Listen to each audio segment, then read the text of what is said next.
Devant toi, Père des cieux, euh, avec l'Esprit disponible sur nous ce matin, le Saint-Esprit nous honore pleinement de sa présence et nous ne pouvons qu'en profiter. Oui, nous apprécions la présence du Saint-Esprit ce matin, en nous et sur nous ce matin. C'est agréable. Et merci pour l'ouverture de ta sainte parole. Oui, tu remplis mon cœur de paix à l'instant où je parle de l'ouverture de ta sainte parole. Mets-y le sceau de ton esprit. Et pour tous les auditeurs ce matin, grâce et paix vous soient communiquées de la part du Père, de Yeshua et de son esprit présent sur terre. Amen. Nous bénissons le nom du Yeshua et nous voulons ce matin, tel que l'Esprit nous l'a mis à cœur, reprendre l'étude du livre de l'Apocalypse. Nous reprenons, mais cette reprise est susceptible d'être arrêtée à tout moment. Nous suivons le mouvement de l'Esprit, selon qu'il nous a dit, selon qu'il nous l'a dit, de façon audible. C'était un oracle d'Élohim. Je poursuivrai ce mouvement, Yod. Yod, en hébreu, qui signifie la main puissante de Yahweh. Yod, c'est la première lettre du nom sacré de Yahweh. Yod, la main puissante de Yahweh. Cette œuvre se poursuivra. Ce mouvement sera coordonné par l'Esprit lui-même. Eh bien, nous ouvrons nos Bibles dans le livre de l'Apocalypse, chapitre 13. Et nous lisons le premier passage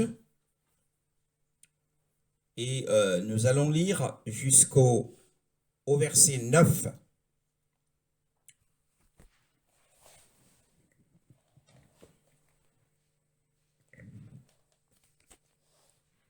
Puis je vis monter de la mer une bête qui avait 7 têtes et 10 cornes, et sur ses cornes 10 diadèmes, et sur ses têtes des noms blasphématoires.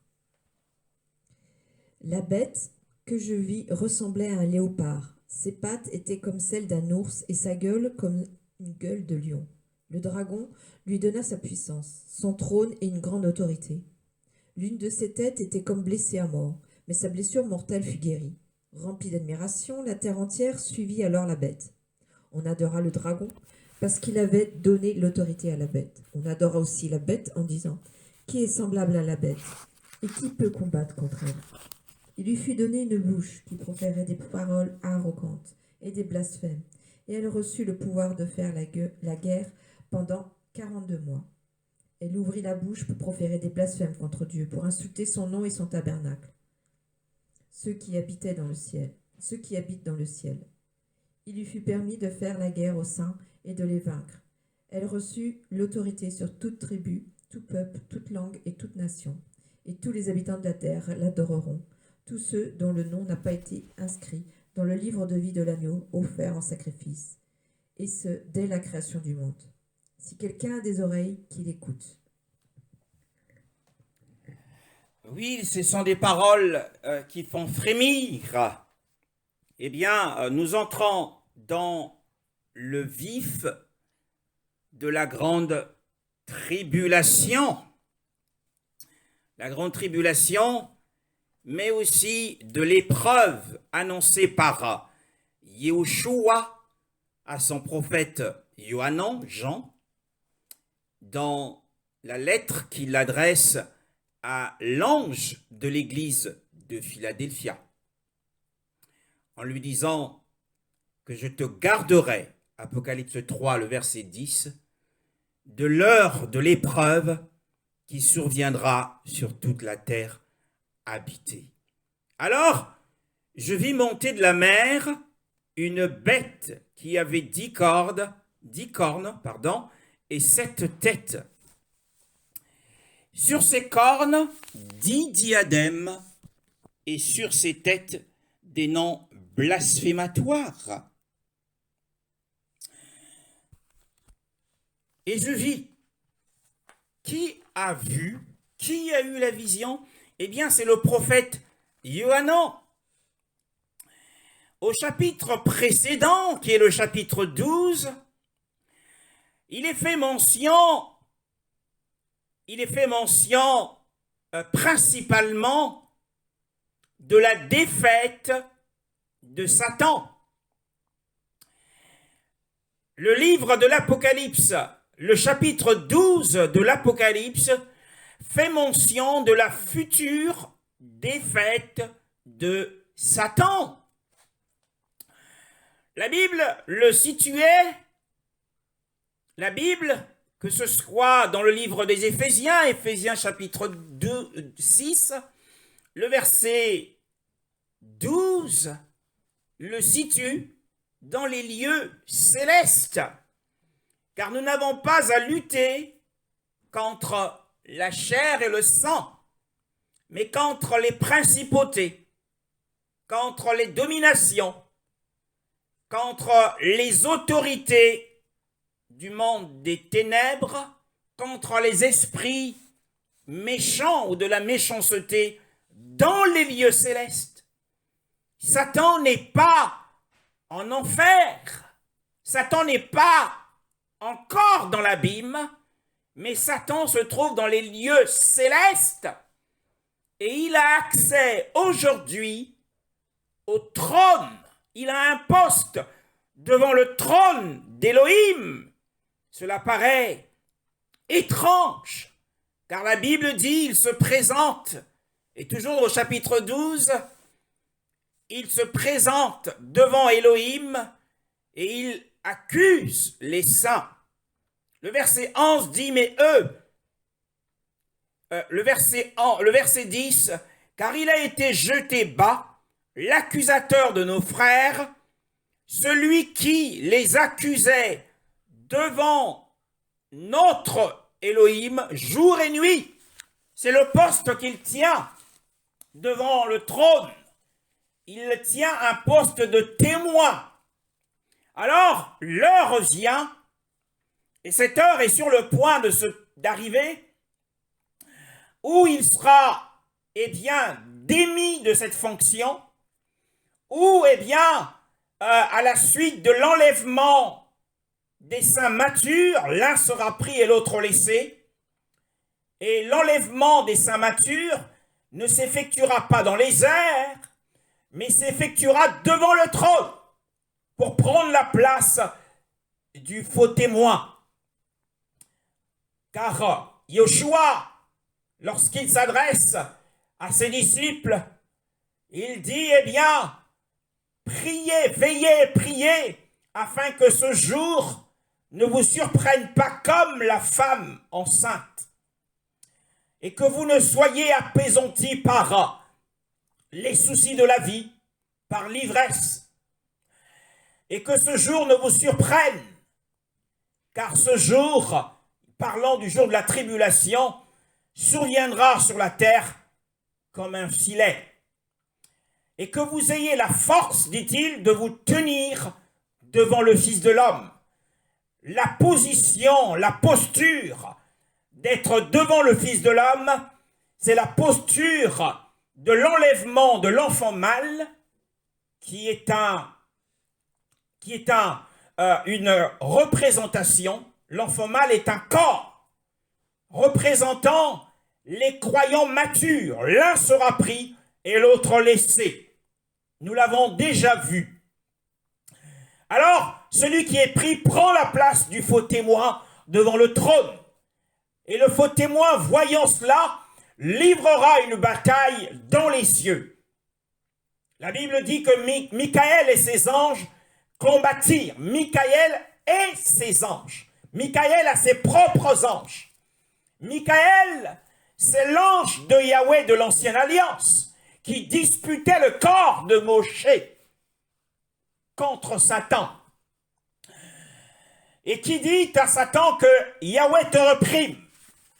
Michael, c'est l'ange qui se tenait devant le souverain sacrificateur Josué, dans Zacharie chapitre 3, et qui dit également à Satan, qui se tenait à la droite du souverain sacrificateur, vêtu de vêtements sales, il dit à Satan que Yahweh te reprime. Michael, dans le nom, signifie celui qui est semblable à Yahweh. Michael n'est pas un ange comme les autres anges, car la promesse que Yahweh, Elohim, Yahweh fit à Adam dans le jardin, il dit, eh bien, je mettrai une inimitié entre toi et la femme, entre sa postérité et ta postérité, ce qu'il a dit au serpent. Tu lui blesseras le talon et il t'écrasera la tête. Et nous savons que le talon de Yehoshua a été blessé à la croix. C'est meurtrissure. Il est celui que les psaumes annoncent prophétiquement qu'ils ont meurtri mais pas. Eh bien, les pieds de Yehoshua ont été meurtris à la croix. Mais, à contrario, la tête de la postérité, la tête du serpent n'a pas été écrasée à la croix. Ce qui s'est passé à la croix, c'est que Yehoshua leur a dépouillé en partie de leur pouvoir. Il leur a enlevé le pouvoir de la mort, celui qui avait le pouvoir de la mort. Mais nous voyons aujourd'hui que Satan est toujours en liberté, ce qui signifie que sa tête n'a pas encore été écrasée. Eh bien, la bataille qui est livrée dans Apocalypse chapitre 12 annonce le premier aspect de l'écrasement de la tête du serpent. Car c'est un coup étourdissant qu'il prend, puisqu'il est jeté bas. Et cette expulsion après sa défaite par Michael, qui n'est autre que Yehoshua, celui qui est semblable à Yahweh. Car mes frères, à qui pensez-vous que la promesse de Genèse chapitre 3 et 15, à qui pensez-vous reviendra la gloire de vaincre Satan? La gloire de vaincre Satan ne sera jamais attribuée à un ange, si ce n'est à Yehoshua lui-même. Ici, il prend le corps d'un ange pour combattre un autre ange, ce qui nous paraît légal et logique.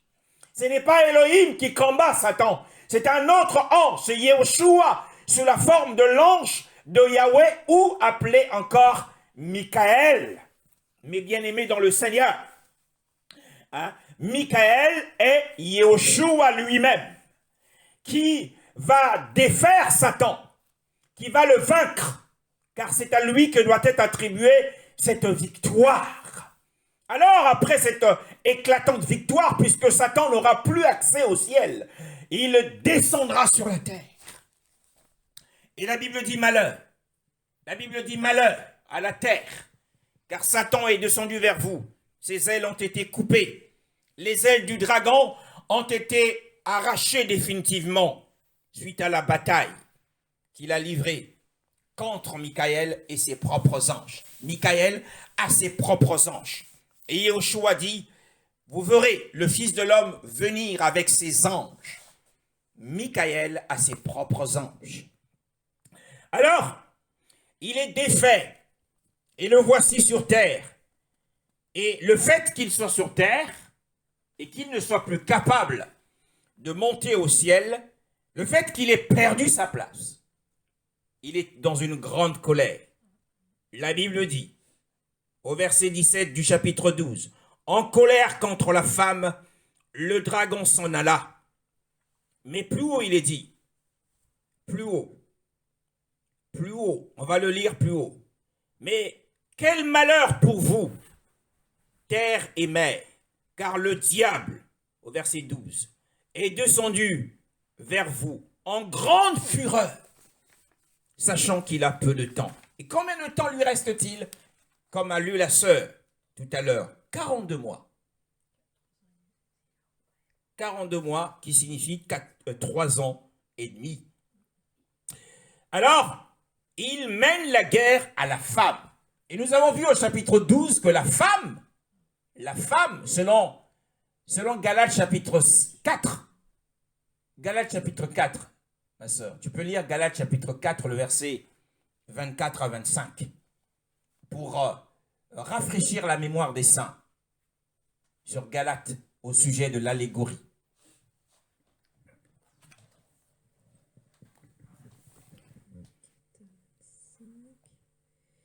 Ces faits ont une valeur allégorique, car ces femmes représentent deux alliances.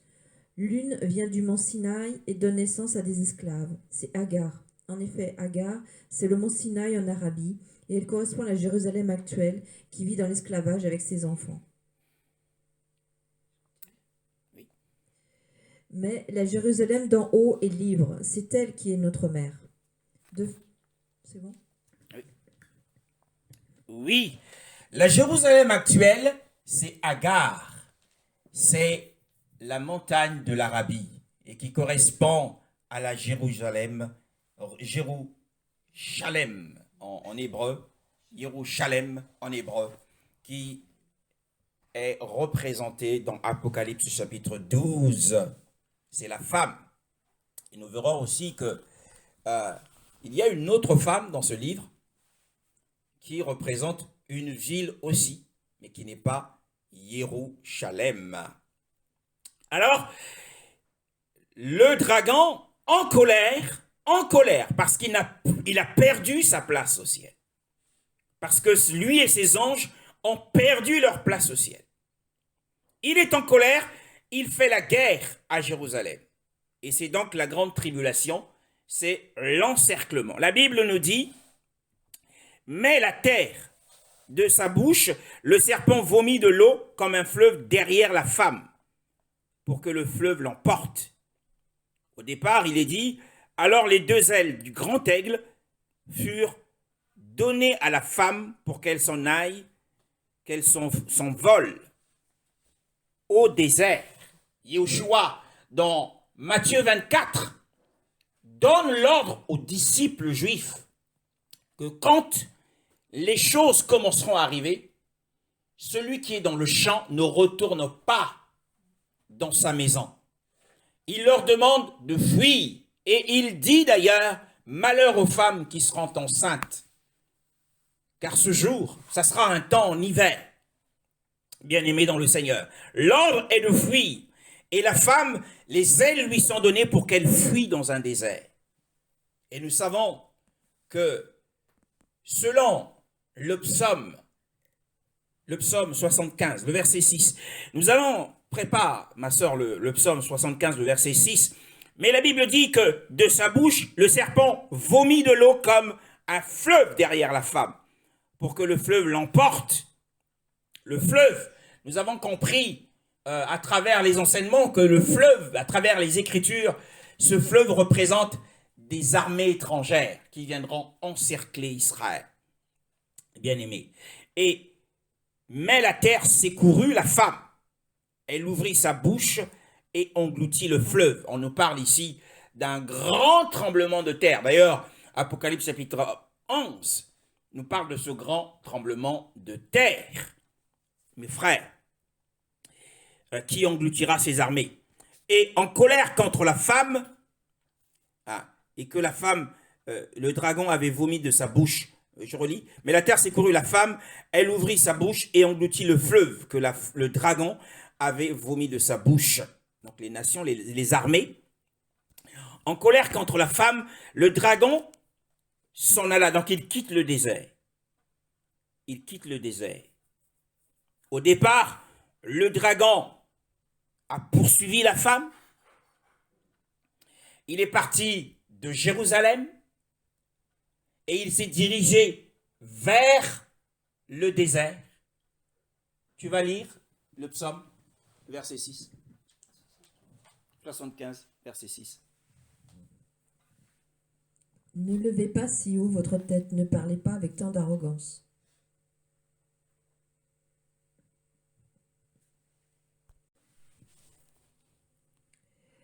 Car ce n'est ni de l'Est, ni de l'Ouest, ni du désert que vient la grandeur. En effet, c'est Dieu qui juge. Il abaisse l'un et il élève l'autre. Amen. La Bible dit, eh bien, que l'élévation ne vient ni de l'Orient, ni de l'Occident.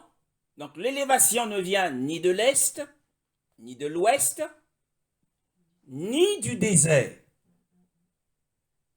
Qu'est-ce que cela signifie?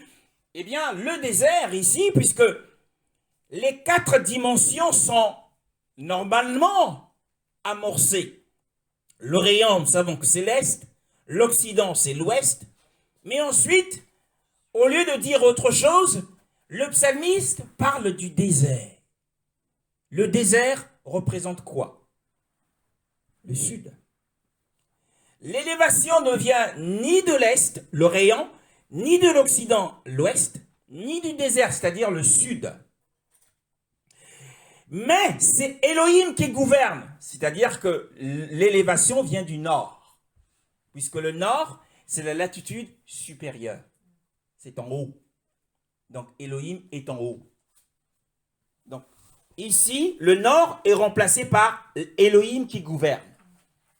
Et le désert est remplace le sud.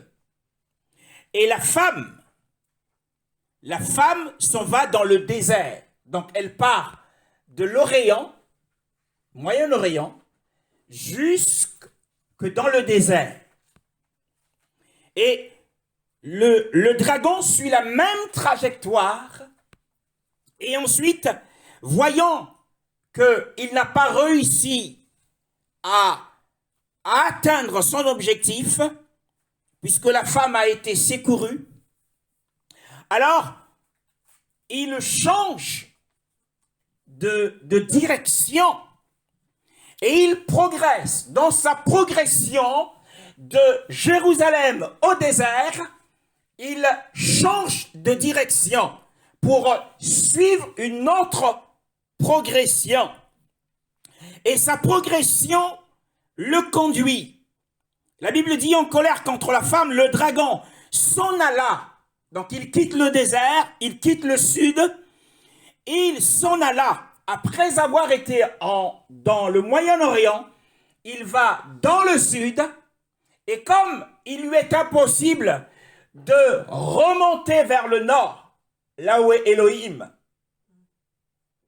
tout ce qu'il lui reste à faire, c'est de s'en aller faire la guerre au reste de sa descendance, à ceux qui gardent les commandements d'Elohim et qui portent le témoignage de Yeshua. La descendance de la femme. Nous avons lu tout à l'heure, nous l'avons lu sans vraiment le lire, dans Genèse chapitre 3, le verset 15, la Bible dit, eh bien, que je mettrai une inimitié entre toi et la femme, entre sa postérité et ta postérité. Donc ici, le serpent ancien s'en va faire la guerre à la descendance de la femme. Tous les croyants sont reliés à Jérusalem, Yeshua en est mort. Nos regards sont tous dirigés vers l'œuvre de la croix. Et c'est à Jérusalem qu'ont été données les plus grandes et précieuses promesses. Tous les croyants sont reliés à Jérusalem. Nous sommes tous enfants de Jérusalem. Alors, la descendance ici, ce sont les saints qui ont raté l'enlèvement précoce. L'un sera pris et l'autre laissé. C'est contre eux que le serpent se dirige. Nous voyons que sa progression est partie du Moyen-Orient vers le sud. Et après avoir été au sud, et comme il est dans l'incapacité maintenant que ses ailes ont été découpées, qu'il ne peut plus remonter vers le nord, alors il se dirige obligatoirement vers... Non, il a quitté le sud. il a poursuivi la femme vers le sud. Il était d'abord là où habitait la femme. La femme habite le Moyen-Orient, Jérusalem. Ensuite, la femme, les grandes ailes de l'aigle lui ont été données pour se rendre dans le désert. Or, le désert représente le sud. Selon le psaume 75, le verset 6, 7 et 8. Et le nord représente là où se trouve Elohim lui-même.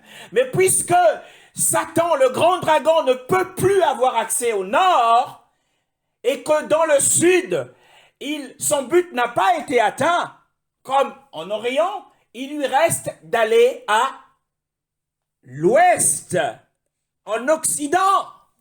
Mes bien-aimés dans le Seigneur, il s'en alla faire la guerre à ceux qui gardent les commandements d'Élohim et qui portent en eux le témoignage de Yoshua. Et le chapitre 13 nous dit, « Alors je vis, et il se posta » dans le chapitre précédent, le chapitre 12, le verset 18, dans la version que j'ai, « Il se posta sur le sable de la mer. » Oui, parce qu'il y a différentes versions qui sont données. Non, ce n'est pas Yohanan le prophète qui se poste devant sur le sable de la mer. Ça fausse la révélation. Ça fausse complètement la révélation, mes frères. Dans les versions, même la BJC a aussi a suivi le mouvement de Darby, le mouvement de Martin. Ce n'est pas Jean qui se tient devant le sable de la mer, mais c'est le dragon qui est arrêté dans sa progression et qui regarde vers la Méditerranée. La mer ici, ce n'est pas la mer Caspienne, ce n'est pas la mer Morte, ce n'est pas la mer Noire, mais c'est la Méditerranée. Il tourne ses regards vers Rome, l'Occident. Il se dirige vers l'Occident, mes bien-aimés dans le Seigneur.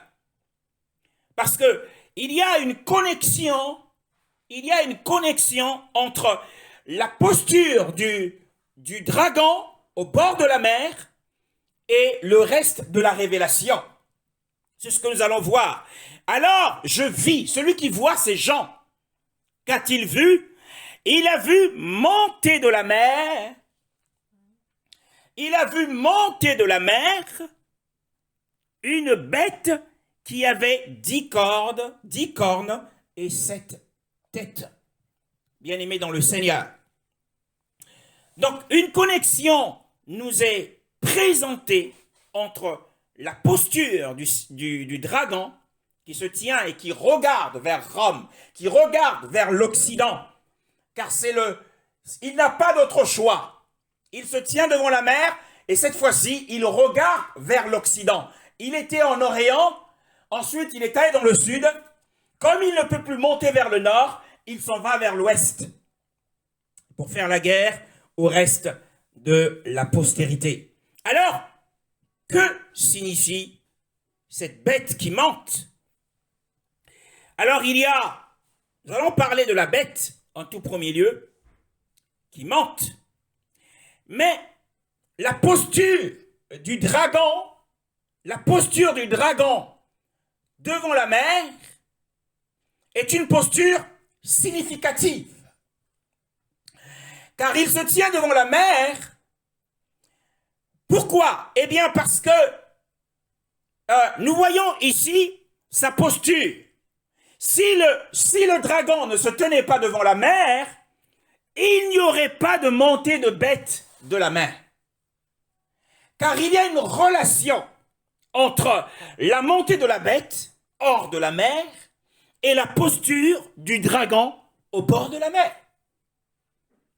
C'est parce que le dragon se tenait au bord de la mer que la bête a pu monter hors de la mer. Ici, eh bien, le dragon a une posture. Il ressemble à Elohim Yahweh. Ici, il ressemble à Elohim Yahweh. Nous allons le voir dans Genèse chapitre 1, le verset 20 à 24.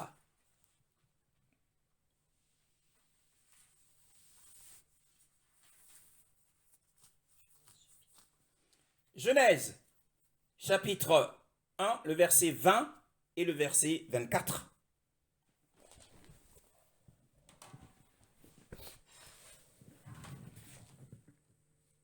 Dieu dit que l'eau pullule d'animaux vivants et que des oiseaux volent dans le ciel au-dessus de la terre.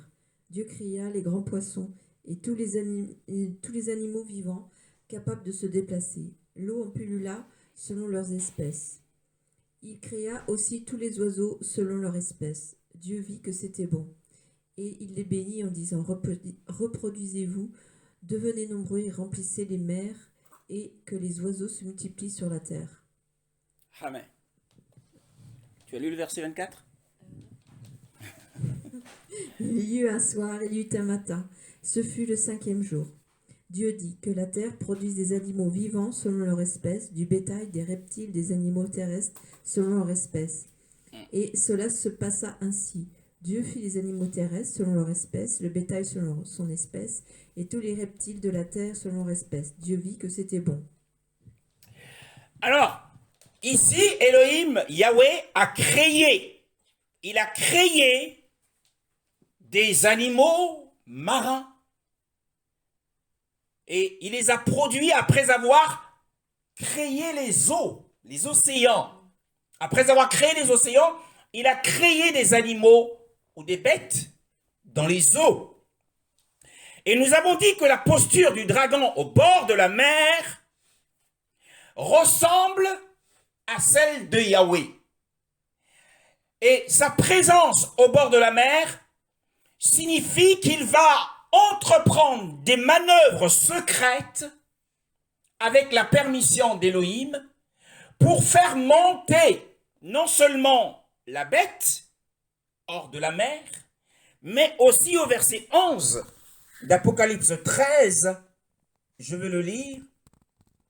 Alors je vis monter de la terre une autre bête. Alors, la montée de la bête hors de la mer, la montée de la bête hors de la terre, ces deux montées sont le résultat des machinations, le résultat des intrigues, le résultat des manœuvres, le résultat des complots de Satan.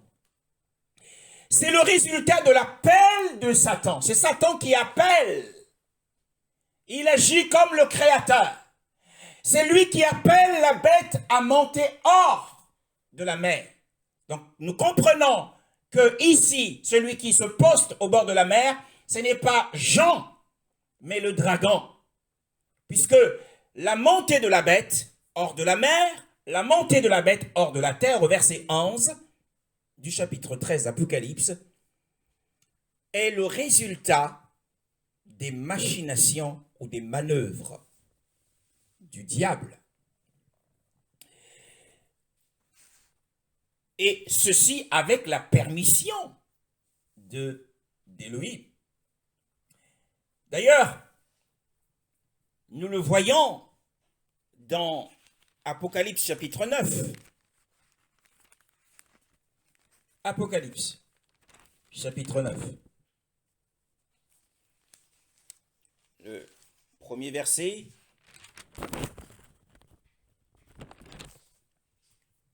Premier verset.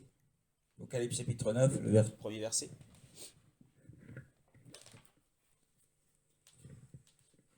Le 5e ange donna de la trompette, et je vis une étoile qui était tombée du ciel sur la terre. La clé du puits de l'abîme lui fut donnée.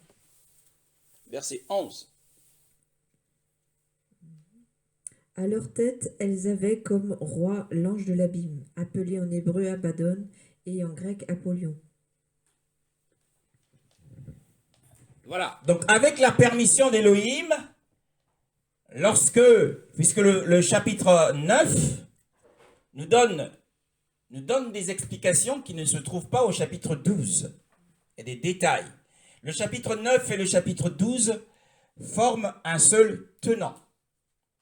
Nous explique la chute d'une grande étoile qui n'est autre que Satan lui-même, la défaite de Satan. Et avec cette défaite, il a une clé, il a un pouvoir, il a une autorité. Et cette autorité, c'est d'ouvrir l'abîme. Voyez-vous, il ouvre l'abîme, et de cet abîme, au verset 11, il nous est dit qu'un ange, qui est le roi de l'abîme, en sort. Donc c'est l'œuvre des machinations de la grande étoile. C'est l'œuvre des intrigues de la grande étoile avec la permission d'Élohim. Donc ici, au chapitre 13,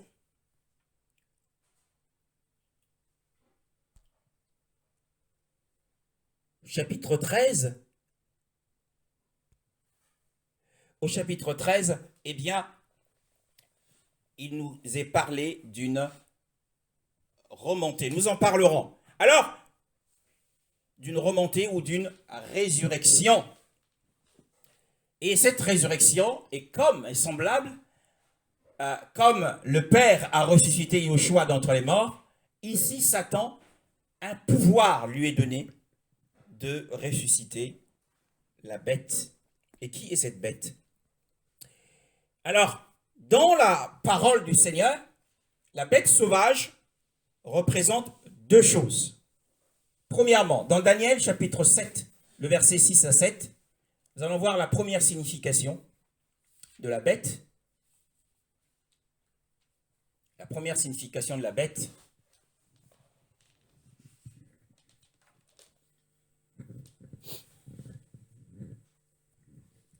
Après cela, j'ai vu une autre bête qui ressemblait à un léopard. Elle avait 4 ailes sur le dos, comme celle d'un oiseau. Cette bête avait 4 têtes, et la domination lui était donnée. Après cela, j'ai vu dans mes visions nocturnes une 4e bête, redoutable, terrible et extraordinairement puissante. Elle avait de grandes dents en fer. Elle mangeait, brisait, piétinait ce qui restait. Elle était différente de toutes les bêtes précédentes et avait 10 cornes. Elle avait 10 cornes. Et dans Apocalypse chapitre 13, le verset 1, je vis monter de la mer une bête qui avait 10 cornes. Donc c'est la bête de l'image du prophète Daniel. Donc il y a un lien, il y a donc une force de liaison entre Apocalypse chapitre 13, verset 1 et Daniel chapitre 7, verset 6 à 7. Donc ici la bête représente un empire. C'est la première signification de la bête, représente un empire. Et quand la bête représente un empire, la mer représente quoi? Quand la bête représente un empire, comme nous venons de le voir, la mer d'où cette bête est sortie représente quoi? Eh bien, Apocalypse chapitre 17, le verset 15 nous en donne l'explication. Apocalypse chapitre 17, le verset 15.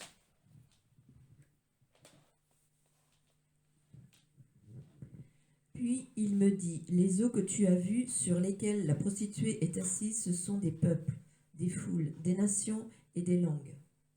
Voilà. Donc, dans ce passage, eh bien, la mer représente des foules, des nations, des peuples, c'est-à-dire la multitude des nations. Donc, il y aura un empire dans la multitude des nations. C'est la première signification du mot empire, du mot de la bête. Et la bête représente aussi autre chose. Parce que une bête dans la Bible a deux significations. Nous l'avons vu ici. La première signification, c'est que ça représente un empire. Et la deuxième signification, c'est dans Ézéchiel au chapitre 17.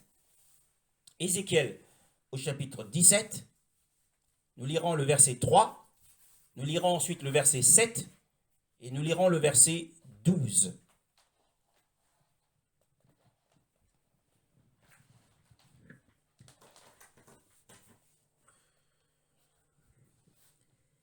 Tu annonceras, voici ce que dit le Seigneur l'Éternel. Un grand aigle d'une grande envergure, aux longues ailes, couvert de plumes de toutes les couleurs, vint sur le Liban et enleva à la cime d'un cèdre.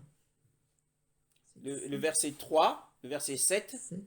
Puis il y eut un autre grand aigle, de grande envergure, au plumage épais. De la terrasse où elle était plantée, cette vigne dirigea ses racines de son côté et tendit ses branches vers lui pour qu'il l'arrose. Verset 12. Dis à cette communauté de rebelles, ne savez-vous pas ce que cela signifie? Explique-leur, le roi de Babylone est venu à Jérusalem. Il a capturé son roi et ses chefs et les a amenés avec lui à Babylone. Voilà. Donc ici, le grand aigle, cette bête sauvage, le grand aigle, c'est le roi de Babylone. Hein, c'est l'énigme que Yahweh donne à son serviteur Ézéchiel pour le peuple. Hein. Et dans Ézéchiel chapitre 29, le verset 2 à 3, Yahweh donne également une autre parabole. Ézéchiel chapitre 29, verset 2 à 3.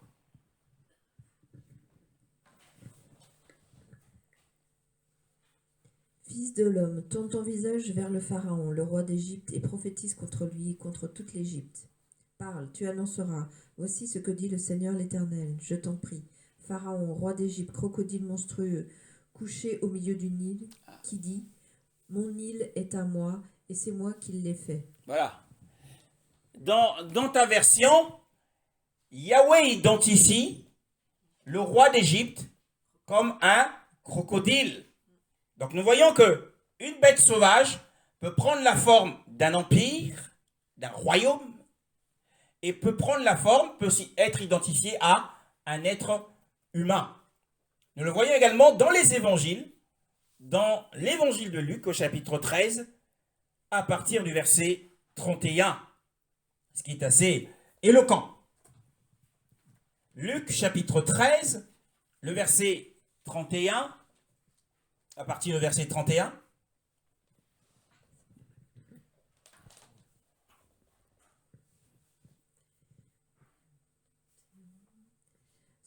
Ce même jour, des pharisiens vinrent lui dire, va-t'en, pars d'ici, car Hérode veut te faire mourir. Il leur répondit, allez dire à ce renard, voici, je chasse les démons et je fais des guérisons aujourd'hui et demain, et le troisième jour, j'aurai fini. Mais il faut que je poursuive ma route aujourd'hui, demain et le jour suivant, car il ne convient pas qu'un prophète meure ailleurs qu'à Jérusalem. Continue. Jérusalem, Jérusalem, toi qui tues les prophètes et qui lapides ceux qui te sont envoyés. Combien de fois j'ai voulu rassembler tes enfants comme une poule rassemble sa couvée sous ses ailes, et vous ne l'avez pas voulu.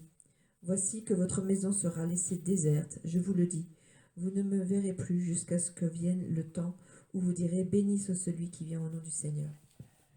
Oui, le temps qui est annoncé pour que Yahushua, pour que Israël puisse soupirer et désirer l'avènement de Yahushua, c'est le temps après la grande tribulation.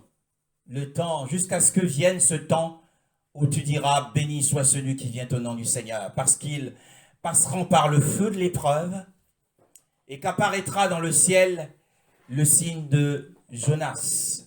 Car Yahushua a dit, les Juifs ont demandé à Yahushua, montre-nous un signe venant du ciel.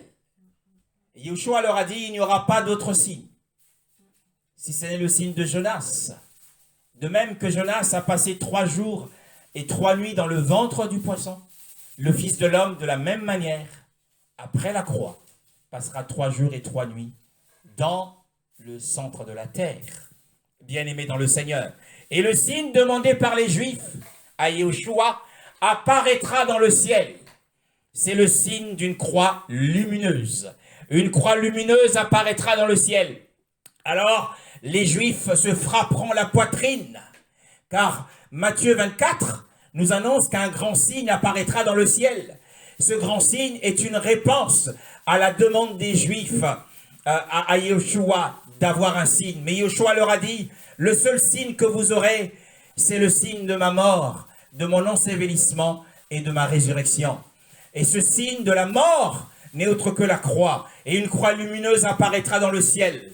Alors les Juifs se frapperont la poitrine et ils reconnaîtront, ils sauront à ce moment-là que c'est eux qui l'ont fait crucifier. Ils l'ont fait crucifier, ils pleureront et ils diront, béni soit celui qui vient au nom du Seigneur. Mais avant cela, Yeshua, les pharisiens viennent le voir et lui disent, oh, va-t'en d'ici, car nous avons appris que Hérode a l'intention de te faire mourir. Hérode veut te tuer. Cette annonce était de source sûre, elle avait fuité, et des pharisiens ayant des bons sentiments envers Yeshua sont venus lui dire, s'il te plaît, éloigne-toi d'ici, éloigne-toi de la Galilée, parce qu'Hérode a un plan, il a programmé te tuer. Alors Yeshua leur dit, allez dire à ce renard, et nous voyons ici que Yeshua identifie Hérode à un renard. Qu'est-ce qu'un renard? Un renard est un animal de proie, c'est un prédateur. Alors faisons le lien entre ce que Yeshua a dit et ce que les pharisiens lui ont dit. Hérode veut te tuer et Yeshua répond, c'est un renard. Parce que le renard est un carnivore. Un renard veut tuer. Mais qui veut-il tuer? Puisque le renard est un carnivore. Mais il le dit dans le verset que j'ai fait lire exprès à la sœur. Il leur dit, eh bien, Yerushalem, Yerushalem, qui tue les prophètes et qui lapide ceux qui te sont envoyés. Combien de fois j'ai voulu rassembler tes enfants comme une poule s'accouvait sous ses ailes. Et nous savons que le menu principal d'un renard entre le mois de février et de juillet, c'est de dévaster les poulaillers et de tuer les poules. C'est ce que font les renards. Ah, s'il y a dans votre communauté des renards qui rôdent, faites attention à vos poulaillers parce qu'ils dévoreront les poules. Yeshua s'identifie ici à la poule que le renard d'Hérode veut tuer. Donc nous voyons que Yeshua nous donne ici qu'une bête peut non seulement représenter un empire, mais aussi une personne. Alors, nous revenons à notre texte d'Apocalypse chapitre 13. Alors, je vis monter de la mer une bête qui avait 10 cornes. Alors, qui sont les 10 cornes? Qu'est-ce que c'est? C'est ce que nous allons voir. Et 7 têtes. 10 cornes et 7 têtes. Sur ces cornes, 10 diadèmes. Et sur ces têtes, des noms blasphématoires. Apocalypse chapitre 17. Apocalypse chapitre 17. Nous allons commencer par donner l'explication des 10 cornes et de 10 têtes. Apocalypse chapitre 17, le verset 7, 8, 9, 10.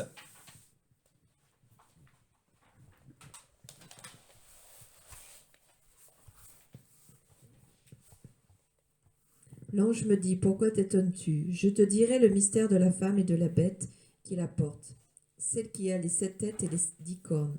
La bête que tu as vue existait, elle n'existe plus. Elle va monter dans l'abîme et s'en aller à la perdition. Les habitants de la terre, ceux dont le nom n'a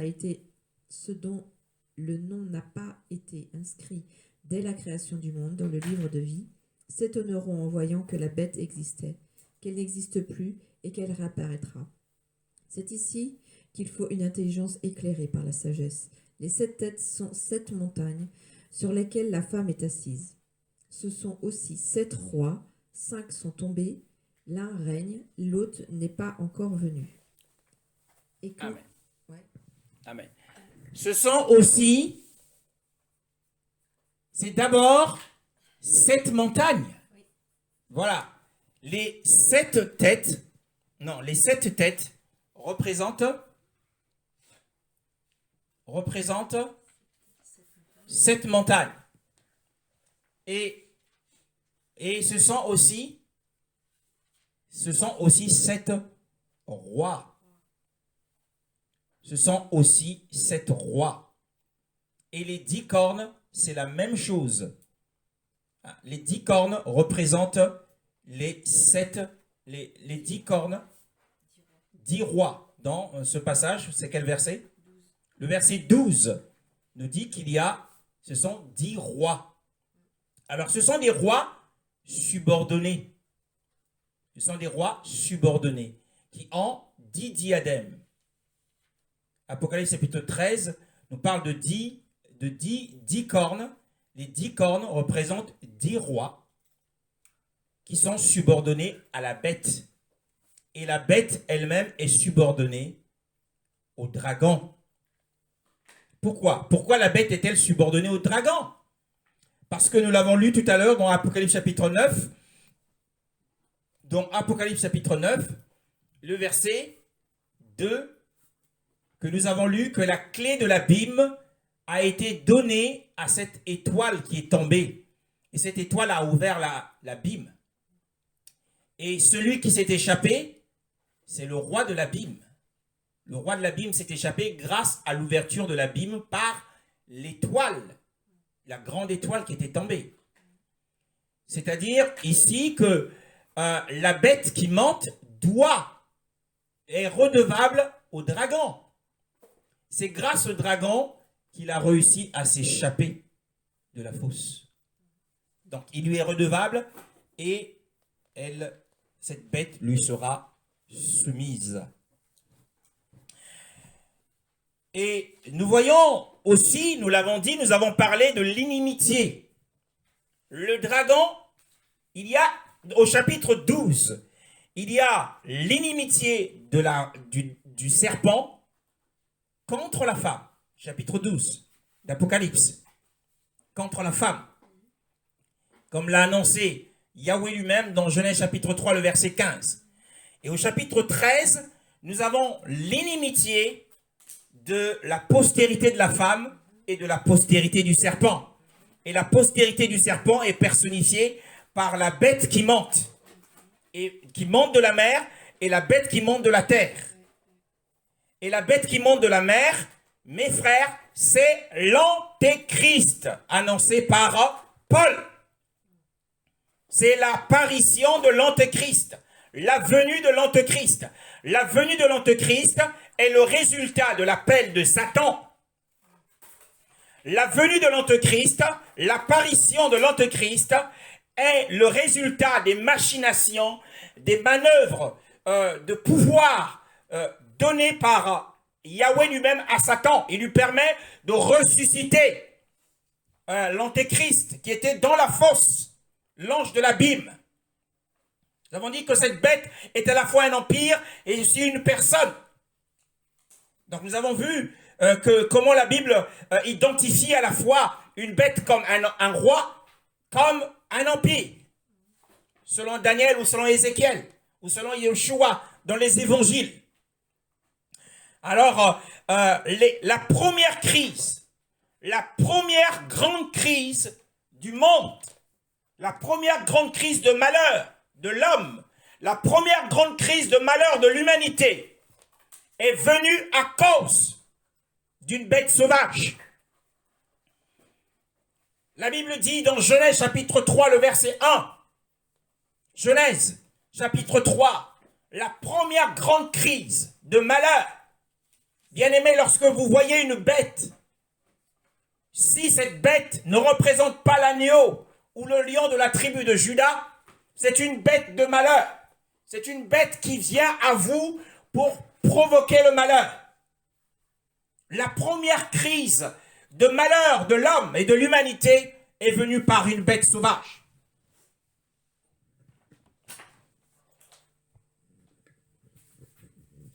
Le serpent était le plus rusé de tous les animaux sauvages que l'Éternel Dieu avait fait.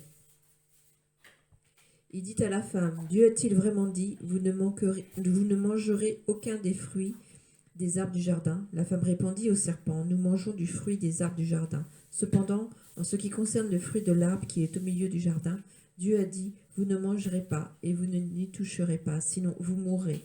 Le serpent dit alors à la femme, vous ne mourrez absolument pas, mais Dieu sait que le jour où vous en mangerez, vos yeux s'ouvriront et vous serez comme Dieu. Vous connaîtrez le bien et le mal. La femme vit que l'arbre était porteur de fruits bons à manger, agréables à regarder et précieux pour ouvrir l'intelligence. Elle prit de son fruit et en mangea. Elle en donna aussi à son mari qui était avec elle et il en mangea. Amen. Alors nous voyons que c'est par la venue du serpent dans le jardin qu'est arrivée cette première crise. qui a conduit à la séparation d'avec Elohim, d'avec Yahweh. Et la deuxième grande crise viendra également à cause de 3 bêtes. La première bête qui descend du ciel, le dragon, la deuxième bête qui monte de la mer, et la troisième bête qui monte hors de la terre. Ce sont ces 3 bêtes qui vont créer la plus grande de toutes les crises de malheur de l'homme, qui est la grande tribulation. Et Yahushua dit, à cause des élus, ces jours seront abrégés. Et n'eût été cela, personne ne survivrait à cette grande tribulation comme il n'y en a jamais eu sur la terre. C'est encore à cause des bêtes sauvages, bien-aimés dans le Seigneur. Et nous voyons ici que nous avons dit que les 10 cornes sont 10 rois, selon Apocalypse 17, le verset 12, et que ces rois sont des rois subordonnés aux 7 têtes. Les 7 têtes ne seront pas en fonction en même temps, mais c'est qu'une seule tête à la fois. Qu'est-ce qu'une tête? Une tête, nous le savons, c'est un chef. C'est un chef qui a un pouvoir dirigeant sur la créature. Un chef est un dirigeant. Une tête est un chef, plutôt. Un chef est un dirigeant. Et ces rois vont volontairement, si vous lisez bien Apocalypse chapitre 17 que nous avons lu tout à l'heure, ces 10 rois donnent, au verset 12, donnent leur pouvoir à la bête. Elles donnent volontairement leur pouvoir à la bête. Et nous disons que les 10 rois seront en fonction en même temps. Elles vont s'élever en même temps que la bête. Mais il n'y aura qu'une seule tête. Il n'y aura pas les 7 têtes en même temps. Pourquoi? Parce qu'il s'agit ici d'une succession d'empereurs, une succession de César. Hein? Puisque le dragon, son regard est dirigé vers Rome. Et la femme sur laquelle, la femme qui est assise sur la bête, et elle est assise sur 7 montagnes, nous dit la Bible dans Apocalypse 17. Et les 7 collines, eh bien nous savons que la seule ville au monde qui est bâtie sur 7 collines, c'est le Vatican, qui est bâti sur 7 collines à Rome, bien sûr, bien aimé dans le Seigneur. Hein. Si vous faites une recherche Google, vous le verrez tout de suite, c'est bien connu. La ville aux 7 collines. Alors, cette bête qui surgit de la mer, cette bête qui monte de la mer a 7 têtes. L'Antéchrist, il aura 7 têtes. On parle de succession. Mais Yahushua n'a qu'une seule tête. Dans Apocalypse chapitre 5, le verset 6. Hein? Apocalypse chapitre 5, le verset 6. Nous allons lire. Apocalypse chapitre 7, le verset 6. 5, le verset 6. Que lisons-nous?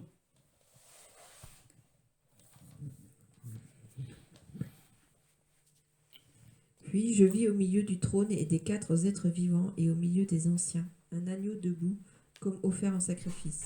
Il avait 7 cornes et 7 yeux, qui sont les 7 esprits de Dieu envoyés par toute la terre. Oui, les 7 cornes de l'agneau sont les 7 esprits d'Élohim. En parlant de la plénitude, en parlant de l'intensification, de la puissance de l'esprit.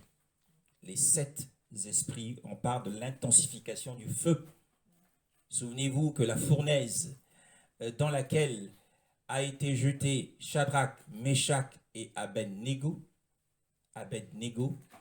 était 7 fois chauffée. Vous parlez de l'intensification du feu. Alors, Yahushua n'a qu'une seule tête. Pourquoi? Eh bien, parce qu'il n'a pas de prédécesseur et parce qu'il n'aura pas de successeur. Il est le roi éternel. Alléluia. Oui. Et ces 10 rois ressemblent à quelque chose. dans Daniel chapitre 2, le verset 32 à 34. Lorsque nous lisons le livre de Daniel, encore une fois, au chapitre 2, le verset 32 à 34.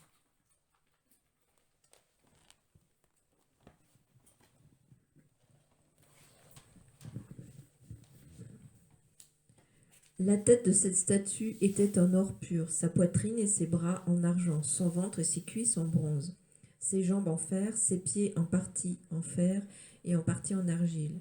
Pendant que tu regardais, une pierre s'est détachée, sans aucune intervention extérieure. Elle a frappé les pieds en fer et en argile de la statue et les a pulvérisés. Le fer, l'argile, le bronze, l'argent et l'or ont alors été pulvérisés ensemble. Ils sont devenus pareils à la balle qui s'échappe d'une aire de battage en été. Le vent les a emportés et on n'a pu trouver aucune trace d'eux. Quant à la pierre qui avait frappé la statue, elle est devenue une grande montagne et a rempli toute la terre. Amen. Elle est devenue une grande montagne qui a rempli toute la terre. Oui, la suite. Voilà quel était le rêve. Nous en dirons l'explication devant le roi. Roi, tu es le roi des rois parce que le Dieu... C'est bon. Et dans Apocalypse chapitre 17, le verset 12 que tu liras, eh bien jusqu'au verset 14. Apocalypse chapitre 12, verset 12 à 14. 17. Apocalypse chapitre 17, 12 à 14, pardon. Les 10 cornes que tu as vues sont 10 rois, qui n'ont pas encore reçu de royaume, mais ils reçoivent le pouvoir de régner pendant 1 heure avec la bête.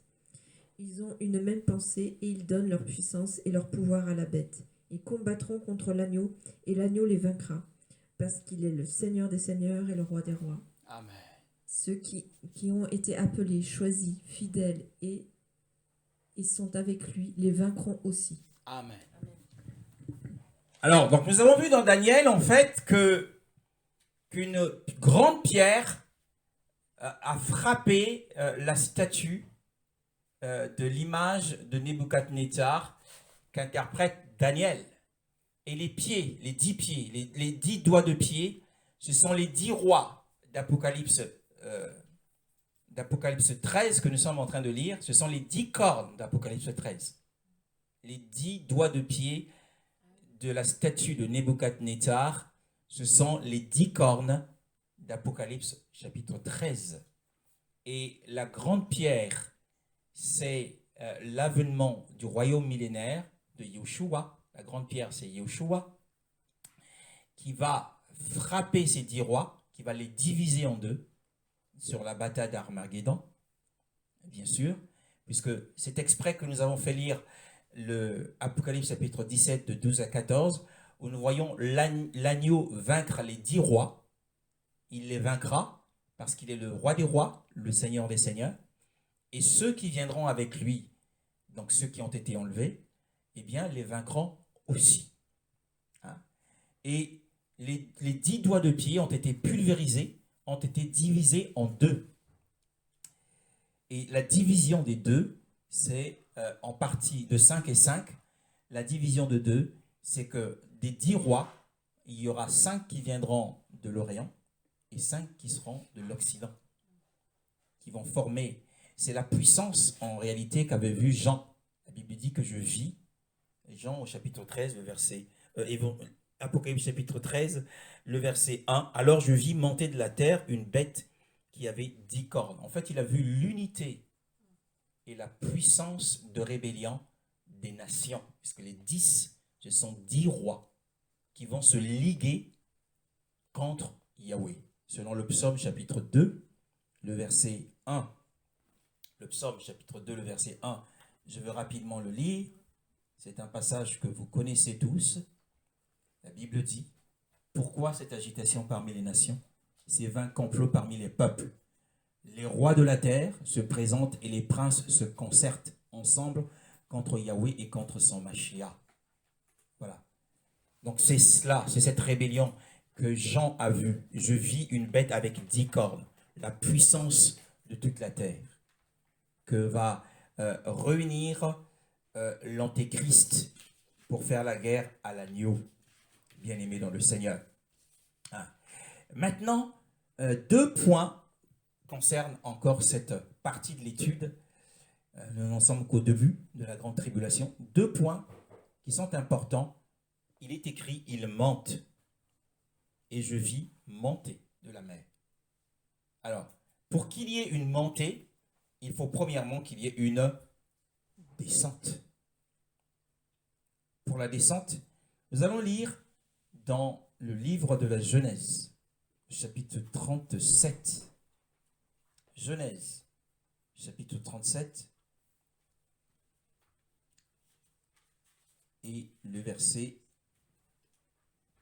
35. Genèse, chapitre 37, le verset 35.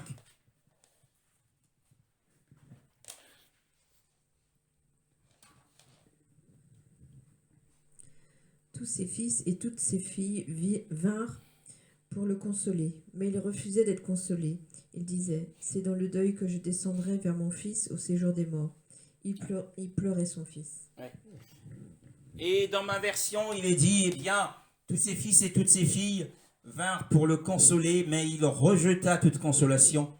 Il disait, c'est en pleurant que je descendrai. C'est Jacob qui le dit. Je descendrai. Bien-aimé, c'est le chemin de toute la terre. Je descendrai vers mon fils dans le Sheol. Dans le Sheol. Dans ta version, le Sheol est appelé le séjour des morts.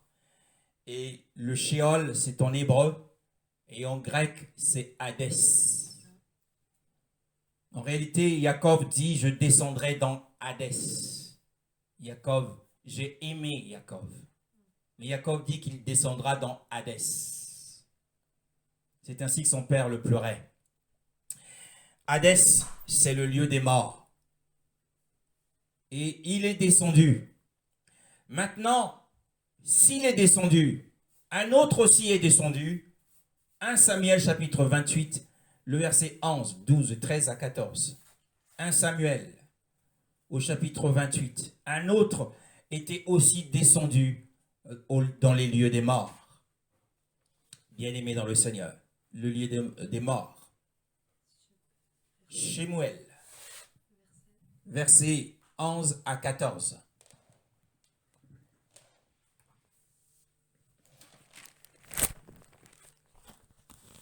La femme demanda, qui veux-tu que je fasse monter pour toi? Qui veux-tu que je fasse monter pour toi? C'est quelqu'un qui était descendu. La Bible dit que celui qui est descendu est aussi celui qui est monté au-delà des cieux. Vas-y. La femme demanda, qui veux-tu que je fasse monter pour toi? Il répondit, fais-moi monter Samuel. Lorsque la femme vit Samuel, elle poussa un grand cri et dit à Saül, pourquoi m'as-tu trompé? Tu es Saül. Le roi lui dit, n'aie pas peur, dis-moi plutôt ce que tu vois. La femme dit à Saül, je vois un Dieu monter de la terre. Et il lui dit, quelle est son apparence? Elle répondit, c'est un vieillard qui est monté, il est enveloppé d'un manteau. Saül comprit alors que c'était Samuel, et il s'inclina, le visage contre terre, et se prosterna. Alors nous voyons cette femme, qui évoquait les morts, cette nécromancienne, d'Endor, nécromancienne, faire remonter Samuel. Samuel qui était descendu dans Hadès. Et il dit d'ailleurs, en parlant d'Hadès, il dit, pourquoi m'as-tu troublé? En réalité, Shemuel était dans un lieu de consolation et de paix. Mais par un mécanisme surnaturel et accompagné des anges. Puisque, en réalité, dans la version originelle, la nécromancienne a vu un Elohim ou des Elohim. Donc, l'évocation des Elohim isole Shemuel. La première vision qu'elle a eue, c'était des anges qui l'accompagnaient, qui accompagnaient Shemuel dans sa remontée. Comme les anges emporté Éliézer ou Lazare dans le sein d'Abraham. Donc, ils ont fait remonter Shemuel, qui était consolé, qui était dans le sein d'Abraham. Comme Jacob a dit, je descendrai dans le Shéol. Bien-aimés, les saints descendent dans le Shéol, au centre de la terre. Yeshua n'a-t-il pas dit aux brigands, aujourd'hui, tu seras avec moi dans le paradis? Pourtant, aux Juifs, il leur a dit, lorsque les Juifs demandèrent un signe venant du ciel, Yeshua leur dit de la même manière que Jonas a passé 3 jours et 3 nuits dans le ventre du grand poisson, le Fils de l'homme passera 3 jours et 3 nuits au cœur de la terre. Vous retrouverez cela dans Matthieu chapitre 12, à partir du verset 39. Il passera 3 jours et 3 nuits au cœur de la terre. Mais à la croix, il dit aux brigands, aujourd'hui, tu seras avec moi dans le paradis. Et lorsqu'il ressuscite des morts et qu'il rencontre Myriam, Marie de Magdala, il lui dit, ne me touche pas, parce que je ne suis pas encore monté vers mon Père. Waouh! Yeshua, en mourant, n'était pas allé vers son Père, puisqu'il le dit à Marie, à la résurrection, je ne suis pas encore monté vers mon Père. Va dire à mes frères, je monte. Je suis sur le point de monter vers mon Père. Alors, le paradis dont te parle Yeshua à la croix, c'est le sein d'Abraham dont il parle dans l'histoire de Dives et de Lazare, où les anges portèrent Éléazar. Et Paul nous dit, dans Romains 8, le verset 28 à 29, que nous attendons assidûment l'adoption, la rédemption de notre corps. Oui, les saints se trouvent actuellement, nos premiers parents se trouvent actuellement dans le Shéol ou dans Hadès, qui est appelé la section agréable. Le sein d'Abraham signifie le lieu de festivité et de joie et d'accueil. Et les saints s'y trouvent ici, sont là-bas jusqu'à la résurrection. Puisque Yeshua a promis, il a promis à Pétros, il lui a dit, eh bien, tu es Pétros, et sur cette parole, sur cette pierre, je bâtirai mon église, et les portes de Hadès ne prévaudront point contre elle. Pourquoi? Parce que Yeshua a les clés aujourd'hui. Et lorsqu'il, au son de sa voix, il criera, il aura un grand cri, et il dit leur viens, où ceux qui sont dans les sépulcres entendront la voix du Fils d'Élohim, et ils en sortiront. Et la promesse qui a été faite à Pétros, c'était la promesse de la plus bénie des résurrections. Tous les saints qui sont dans le centre de la terre, dans le paradis d'Abraham, en sortiront, car personne ne peut entrer en tant qu'esprit dans le ciel, mes frères.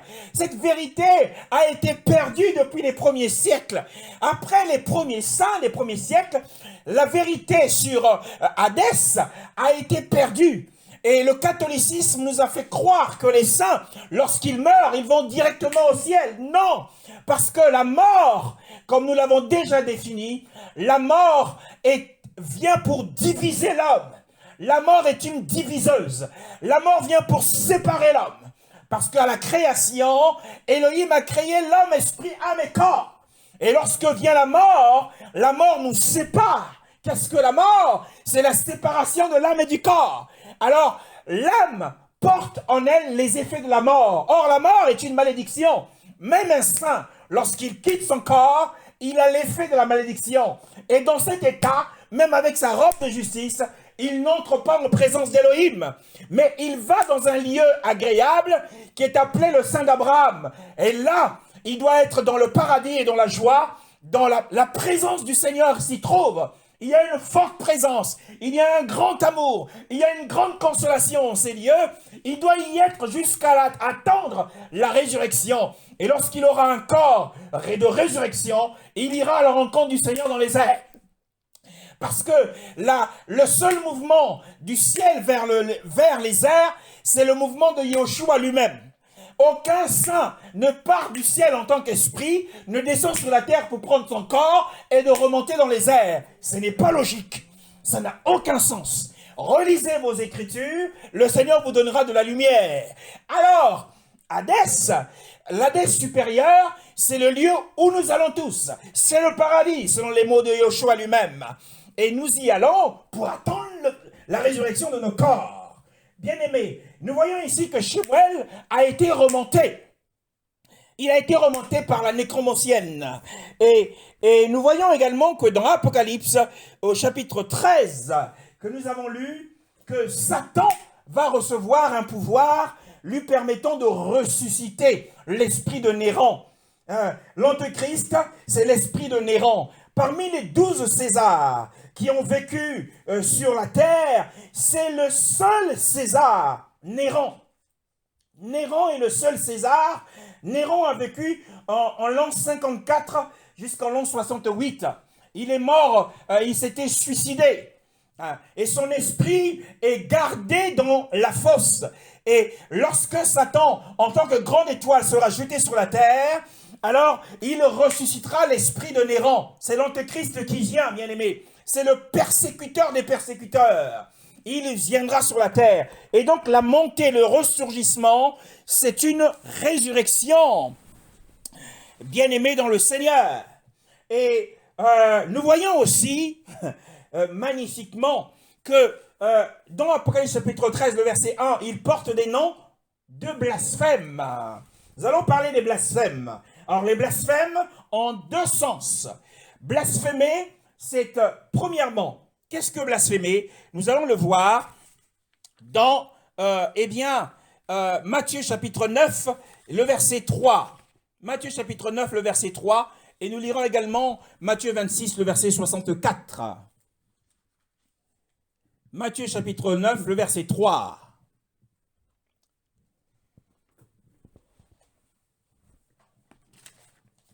Alors quelques spécialistes de la loi se dirent eux-mêmes, cet homme est blasphème. Cet homme blasphème, oui. Oui. Matthieu 26, 64. Pourquoi blasphème-t-il? Matthieu 26, le verset 64. Jésus lui répondit, tu le dis, de plus, je vous le déclare, vous verrez désormais le Fils de l'homme assis à la droite du Tout-Puissant et venant sur la nuée du ciel, sur les nuées du ciel. Alors le grand prêtre déchira ses vêtements en disant, il a blasphémé, qu'avons-nous encore besoin de témoins? Vous venez d'entendre son blasphème. Jean 5, le verset 18. Jean chapitre 5, le verset 18. Et Jean 10, le verset 33. Jean 5, le verset 18.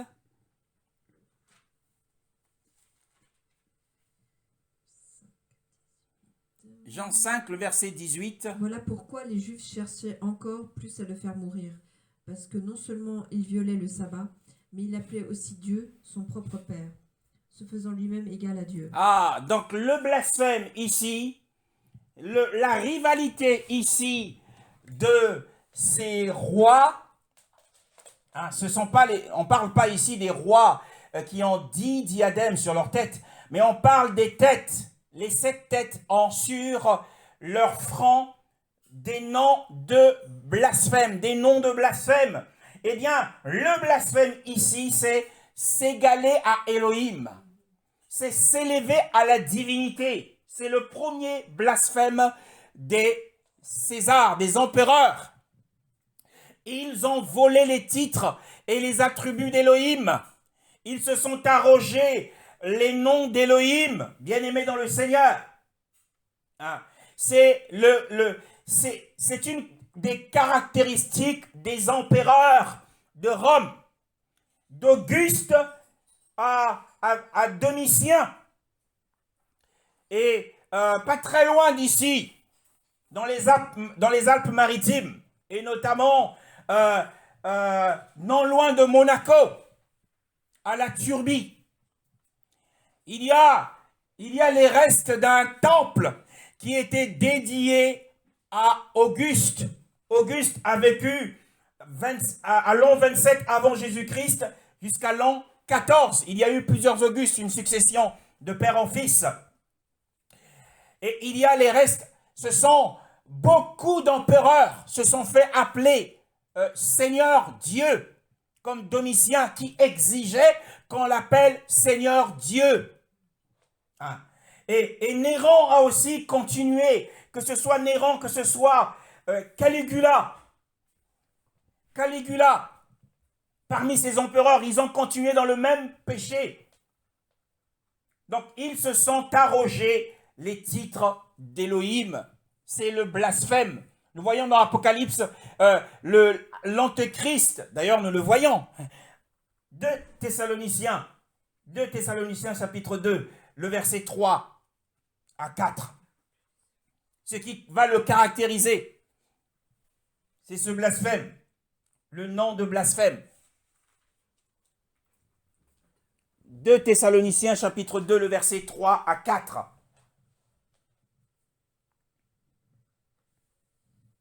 Que personne ne vous trompe d'aucune manière. En effet, il faut que l'apostasie arrive d'abord et qu'apparaisse l'homme de péché, le fils de la perdition, l'adversaire qui s'élève contre tout ce qu'on appelle Dieu ou que l'on adore, Il va jusqu'à s'asseoir comme Dieu dans le temple de Dieu en se proclamant lui-même Dieu. Voilà, le blasphème, c'est qu'il va se proclamer lui-même étant Elohim. Tout à l'heure, dans Apocalypse chapitre 17, nous avons lu au sujet de la bête, le verset 8. La bête, l'ange me dit, pourquoi t'étonner? Moi, le verset 7 d'Apocalypse chapitre 17, je te dirai le mystère de la femme et de la bête qui la porte, celle qui a les 7 têtes et les 10 cornes. La bête que tu as vue était, et elle n'est plus. Elle était, c'était Néron. Elle n'est plus. Et elle va monter de l'abîme.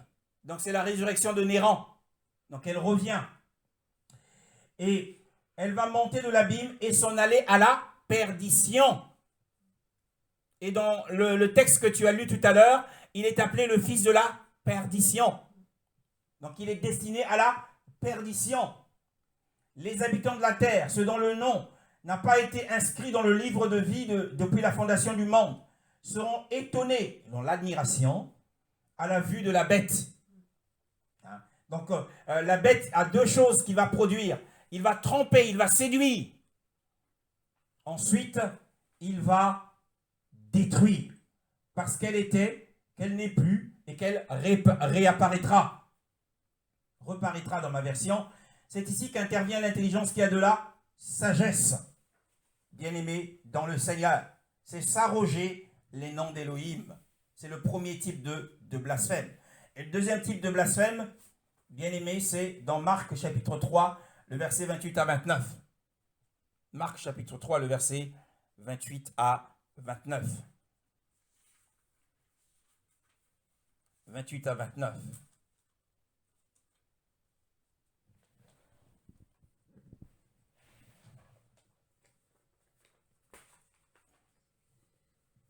Je vous le dis en vérité, tous les péchés seront pardonnés aux hommes, ainsi que les blasphèmes qu'ils auront professés. Mais celui qui blasphémera contre le Saint-Esprit n'obtiendra jamais de pardon. Il mérite une condamnation éternelle. Voilà.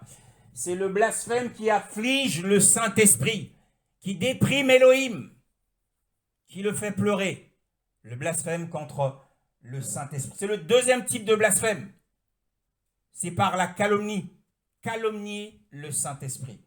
Ils prirent l'esprit par lequel Yeshua chassait les démons pour Belzébul. Ils ont dit que l'esprit par lequel Yeshua chassait les démons, c'était Belzébul. Et beaucoup des croyants chrétiens blasphèment contre le Saint-Esprit aujourd'hui, attribuant certaines œuvres comme venant des mauvais esprits, alors que ce sont les œuvres de l'esprit. Faisons excessivement attention, ayant du véritable discernement. Dans Apocalypse chapitre 16, le verset 9, 11 à 21, 9, 11 à 21 pour terminer. 11, 9, 11, 9, le verset 9, le verset 11 et le verset 21.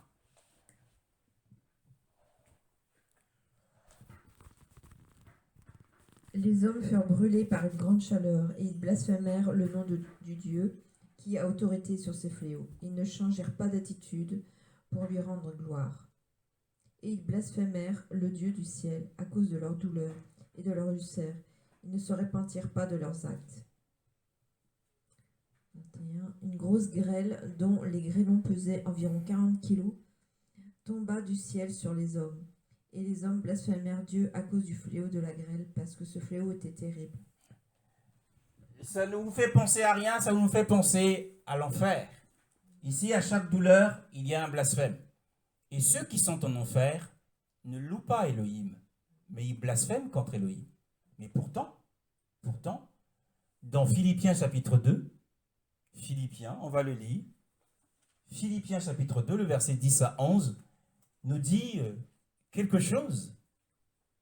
Philippiens chapitre 2, nous aurons l'occasion de développer Philippiens selon que l'Esprit nous orientera. Philippiens chapitre 2, il y a des richesses que le Seigneur nous confie des richesses et nous souhaitons les partager avec les saints. Philippiens chapitre 2, le verset 10 à 11.